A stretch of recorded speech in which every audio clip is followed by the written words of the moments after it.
This first image that you see on the screen just stopped me in my tracks. I was like, hey, I really never thought of the temporary or situational people that would need access to information and how that can affect their learning. One thing that really sticks in our mind is when, let's say, when people watch videos with the sound off because they don't want to disrupt people. They're in a library or on the bus. And so they use closed captions. So it really just put it into like a really good visual representation of all the people that we're serving when we make our courses more accessible. That being said, not all disabilities are visible either. So there are a lot of different cognitive abilities that we need to design for as well. And it's not necessarily something that is new to course designers because when we build content and we build courses, we do like to default to using simple language and making our content really accessible for all viewers by adding images to enhance content, written content. So this is something that I think we do naturally because we want our learners to connect to the information. In order to just discover this, you're going to need to talk to your audience. And just finding a sample, like a few people that can view the course to just sort of help you identify any places that may need to be buttoned up and aren't as accessible as you think they may be. We were building this really great training material on patient engagement and what that looked like in research. It's a really cool project. What I ended up getting was feedback on the accessibility. And it wasn't things that were in the guideline per se. One of them was actually a lot of the clients that they were serving had arthritic pain. And so clicking through content wasn't really great for them. They didn't like using their mouse very often. We changed the navigation due to that tiny little detail. And then also there was a lot of comments on how much they really enjoyed when there was visuals to accompany the content and the text, and there was also audio. So it was like a full, rich learning experience. And with their budget, we found a way to make that happen more often in their courses, which is easy enough to get from Powtoon. So it's really about the lived experience of your audience. There's so much you can cover in accessibility. And for that reason, I created a quick reference guide that we can use that all of us will get at the end of the webinar so that all of these links that I show you today, including this one, will be in there in the guide so that you can go through this information yourself. We're going to look over also what tools can help. So there's a few really brilliant tools that when I discovered them, I thought they should be in every instructional designer's toolbox. The first resource I want to show you is the instructional design checklist. This is from a ASU. It's a university. And this is just such a really great representation of sort of like the 9 fields, I guess, that you need to look at when you're creating course content. As an instructional designer, you're probably like, well, there's just so much. Web accessibility is very overwhelming. And so today, I just want to quickly show you this. There is so text and links, headings, images, documents, tables, navigation, colors, multimedia, and check your work. Navigation, again, as I said, this one is if you have a good authoring tool and it's an accessible authoring tool, and Uditu's authoring tool is that, then you don't have to worry about this. Courses can be navigated on the keyboard. Navigation menu items are consistent on each web page. Text and links and headings are also, if you use the default theme in Uditu, and I'll show you that, you can, you don't have to worry about this because this will all appear automatically. The text will be the right size. The sans serif fonts, we use the Roboto is my favorite. It is probably by far the most accessible for just viewing pleasure. And there is some debate that it's actually easier on the screen reader. I don't know why that is, but it is much easier to read. And so then headings. So you need to be able to, each page has to have a dedicated heading. And that is in Uditu, we have a place for that so that you can easily do that. Images are a little bit more on our end in the instructional designer. You creating alt text in Uditu, you can also add the alt text to all of your images or GIFs, of making sure the color contrasts are good. And then if you use graphs that you have a good, you consider for color blindness and etc. And then we have our color contrast. So how we can check that, I have a really good checker for this too. that will actually just use like we'll use a little tool that just takes any color off the web page and tells you the contrast ratio. And then our multimedia. And I'll go into a few things that I do to make my workflow really easy for video. So maybe you're interested in like how you can do that for your own content and for your own course development. And we'll go through that. And then check your work. Well, we're going to do that today. There's a few tools here as well. It shows in PowerPoint. You can do it in PDF. I'm going to show you the PDF one. And I want you to know that any content that you create, there's probably a way to check for web accessibility. So here's our checks. This one I use is the Lighthouse Chrome add-on. And the reason why I like this one is because you just have to add it to your toolbar here. It's the little orange lighthouse in the top right corner. And when I'm checking for let's say we'll go to a Udemy course right here. We have this image, this GIF, and we have our guide. So let's just check the accessibility on this. And it takes a few seconds, but you can go to any web page and click that little orange icon.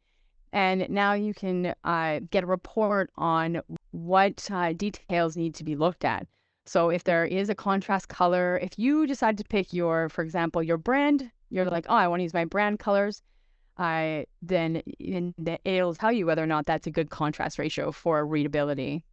And so we have accessibility 100%, and you can go down here and you can see what passed for the audits. When I see that something hasn't passed, usually it is just like a color reference or an alt text is missing. Like, so the alternative text that describes the image is missing.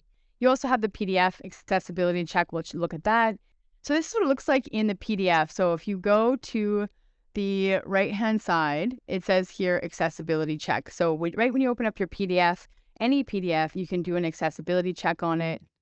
And it'll just open up and say, do you want to create an accessibility report? You get to check mark anything that you would deem necessary. I just check them all. And I want all pages in this document. And then it gives you it spits out the document issues. Now, some of these, when the PDF checker goes through, I've noticed that sometimes it's just a manual check. You just need to make sure that your color contrast in an image is good enough, like so that it has enough contrast. That is a really great checker for you for the PDF. And then we have the authoring tool in Udemy. We can do a little bit of checks on this as well. We have the theme builder, which does your heading and text, your fonts and color contrast, and it gives you a place for your alternative text. And so if we go into the authoring tool, and so it's just a matter of picking from these text colors. So the text colors, I have chosen my own, but here we have 9 colors that have already been deemed accessible. They have the right contrast. And your primary colors, I chose one from in here, but you have these primary colors that you can also use for the buttons, and that will allow for the proper contrast. And then you have your fonts. So your alternative text is really easy to put in as well. If you go into your screen and you go over and select edit, you will have your description right here, and you can put your description in this box, and it will show up as alt text on your screen. And so the WCAG it's pretty dense. There's a lot of information in there. But if you go into this is by far the best one I have found. It gives you some excellent tips for writing, tips for designing, tips for developing. And then it even offers you tutorials. I just recently have been looking into like really buttoning down what should alt text look like? How does that sound to someone who is using a screen reader? And so this also gives you a really good breakdown of like if you have groups of images or if you have decorative or informative images like graphs. So this can give you just a real insight to how you should be describing that image.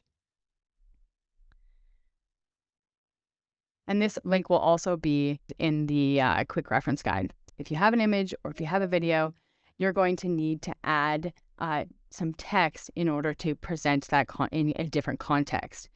And that is sometimes pretty easy. Like you're like, oh, closed captions. You upload your video to YouTube, automatically gives you closed captions and a transcript. Super easy. But sometimes that's not the case for everyone. They can't use YouTube. Internal reasons. If you are looking for an alternative, I suggest Descript.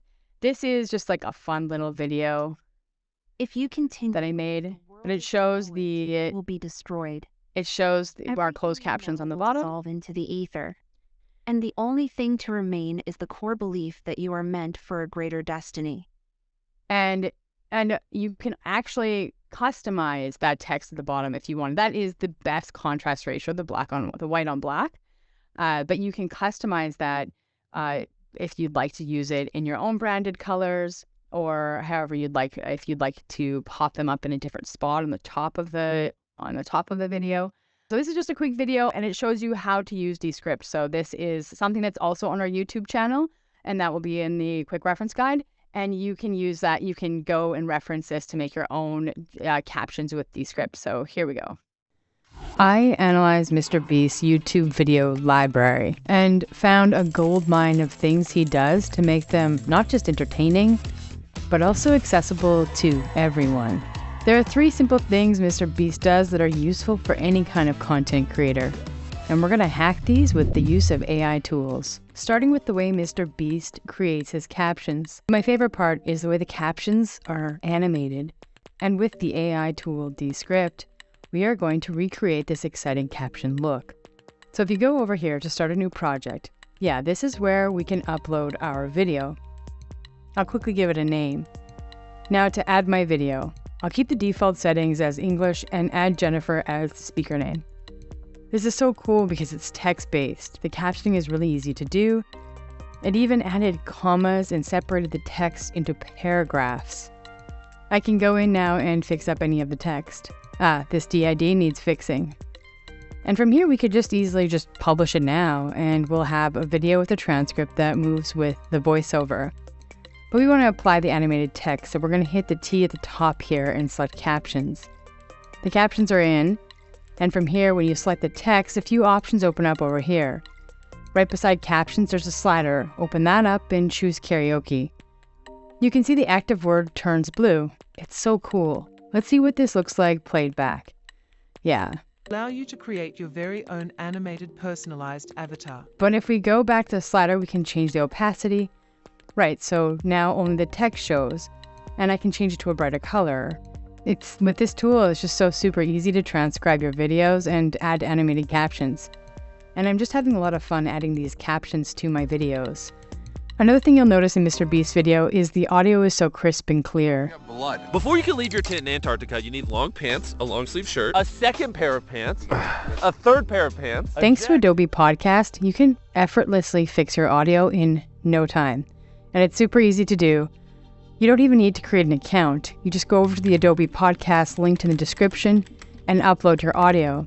Here's what the audio sounded like recorded straight from my Blue Yeti mic. No editing. And now what it sounds like after I put it through Adobe Podcast. This is a total game changer.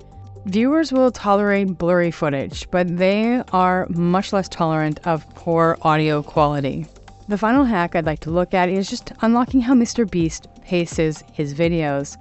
And a big part of his success in pacing is really the simple and plain language that he uses. And explaining in plain language is a superpower for anyone creating tutorials or instructional videos. When I know something so well, I'll skip over important information, or I can even find myself over-explaining. And that's why I use ChatGPT to help write my scripts. You can create a prompt that asks ChatGPT to explain the information for a 5th grader.